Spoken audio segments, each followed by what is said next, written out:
Thank you for joining us on our Enterprise News Update on Enterprise TV. I am Kendi Bodari. We begin with our local news.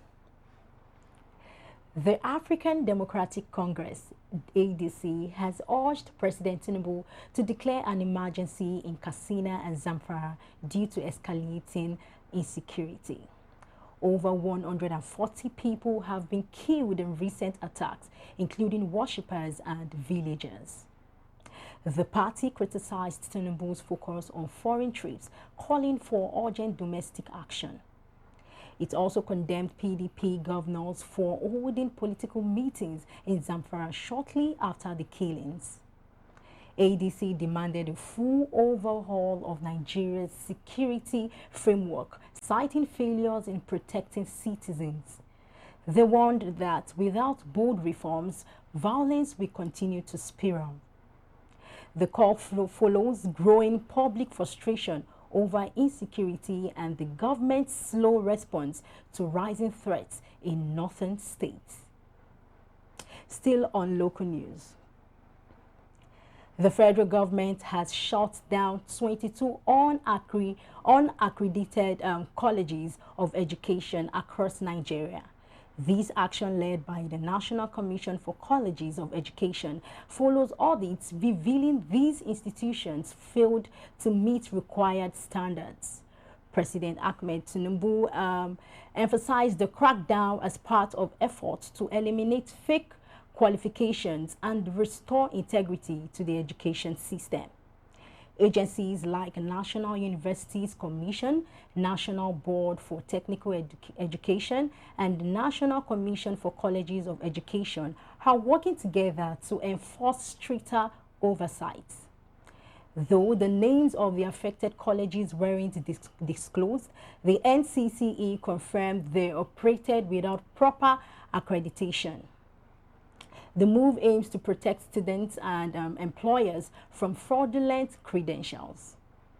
Education stakeholders have praised the decision, calling it a vital step toward improving quality and accountability in Nigeria's tertiary education sector. And now it's time to take the economy and finance news.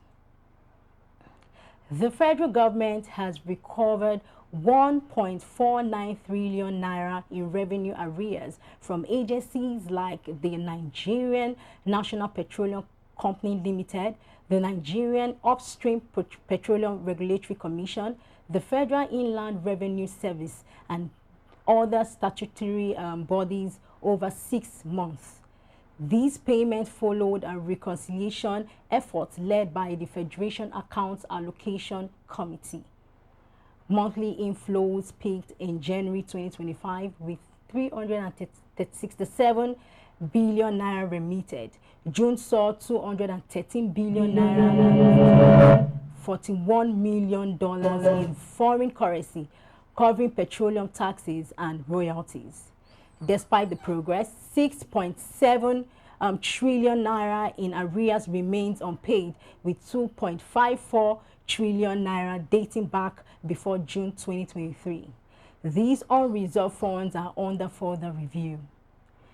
FAAC says the recovered revenue offers fiscal relief but urges continued cooperation and monthly reconciliation to close the gap and strengthen Nigeria's financial framework. Over now is our business news.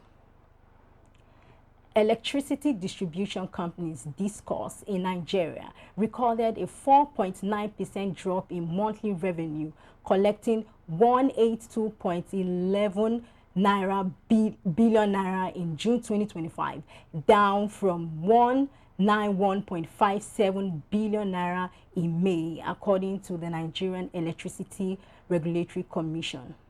Despite billing customers 237.85 billion naira for energy consumed, collection efficiency stood at 76.57%, a slight improvement from May's 73.17%. Eco Disco, Ikeja Electric, and Abuja Disco were the top performers, while Yola, Kaduna, and Just Discos lagged behind. Consumer groups criticized the billing system, noting that over half of customers remain unmetered and are subjected to estimated charges. This practice, they argue, leads to unfair payment for unreliable service. Stakeholders are urging the government to accelerate metering programs and improve service delivery to restore trust in the electricity sector and boost revenue recovery. Now it's time to take our foreign news. The United States has confirmed its first human case of New World screwworm, a flesh-eating parasitic fly in a Maryland resident who recently returned from El Salvador.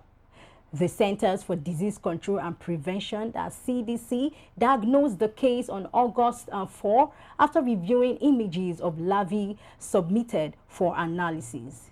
Screwworms typically infect livestock, but in rare cases, they can infest humans by burrowing into wounds and feeding on living tissue. The patient received treatment, and health officials say the risk to public health remains very low, with no animal cases reported this year. The outbreak in Central America has prompted U.S. authorities to ramp up prevention efforts, including plans to build a sterile fly facility in Texas to curb the pest's spread. The United States Department of Agriculture has also restricted cattle imports from Mexico as a precaution. Now, experts warn that while human infections are rare, early detection and treatment are critical. The case has raised concerns in the livestock industry, where a full outbreak could cost billions in damages. And now is our sports news. Arsenal star Bukayo Saka has been ruled out for 4 weeks with a hamstring injury sustained during the club's 5-0 win over Leeds United. He will miss key matches, including Arsenal's clash with Liverpool and England's World Cup qualifiers. Captain Martin Odegaard is also doubtful after picking up a shoulder injury in the same game, adding to Arsenal's injury concerns. Manager Mikel Arteta is expected to rely on new signings and squad depth, including Victor Gyökeres, Madueke, and Eze to fill the gap in attack.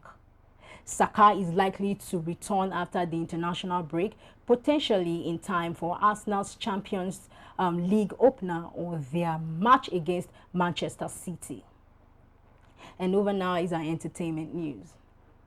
Fans of Nigerian singer Seyi Vibes tragically died in a car accident after attending his concert at Tafawa Balewa Square in Lagos. The crash occurred on the 3rd Mainland Bridge, reportedly caused by reckless highway racing. Social media footage shows multiple vehicles involved, sparking grief and calls for safer driving. One user warned that they left the show and started racing speed kills. The incident has raised concerns about road safety and concert-goer behavior, especially on Lagos' busy expressways.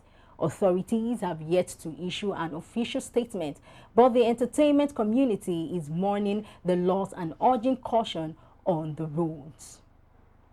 Thank you so much for listening and watching. Please do well to visit our website at www.enterprisetvnews.com. You can equally like, comment, and follow us across all our social media platforms at Enterprise TV 7. I am Kende Boduri. Thanks for watching, and I'll see you next time. Bye for now.